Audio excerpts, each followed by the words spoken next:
Le réveillon de Noël est la soirée la plus stressante de l'année, car dès que vous recevez un cadeau, vos réactions sont scrutées et retenues contre vous. En plus de ces réactions dépendent vos relations pour toutes les années suivantes avec ces rois mages d'un soir. Comment faire pour donner aux gens les réactions qu'ils souhaitent sans renier votre personnalité, supporter le regard de tous et envoyer des signaux faibles sur ce qui vous plaît vraiment ou pas? J'ai compilé pour vous 3 techniques comportementales pour passer cette épreuve du feu.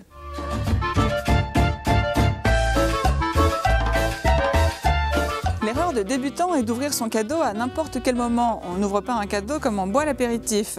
Attendez que quelqu'un ouvre un énorme cadeau qui attirera tous les regards pour discrètement déballer vos propres cadeaux et aller faire une bise à l'offrant.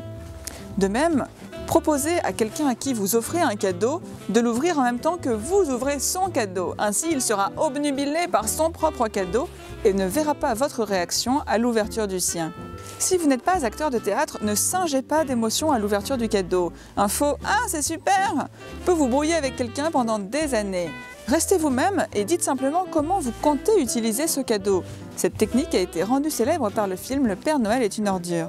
Écoutez, si vous saviez ce que ça tombe bien, je me disais encore hier soir qu'il manquait quelque chose pour descendre les poubelles. Ah, c'est super, je viens justement de finir mon livre. Ah bah génial, j'avais justement envie de lire un livre sur la dette. Ah bah génial, comme on sera peut-être bientôt reconfiné, ça me fera de la lecture.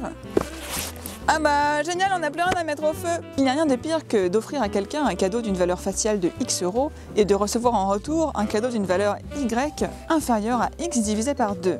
Inversement, il peut être très satisfaisant de recevoir un cadeau d'une valeur Y supérieure à X du moment que Y reste inférieur à X fois 2, seuil à partir duquel cela devient un peu gênant.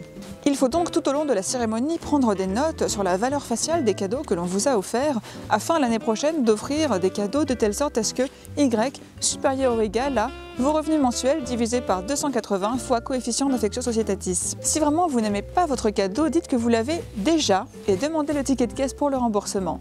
Car n'oublions pas que recevoir des cadeaux doit être en premier une partie de plaisir.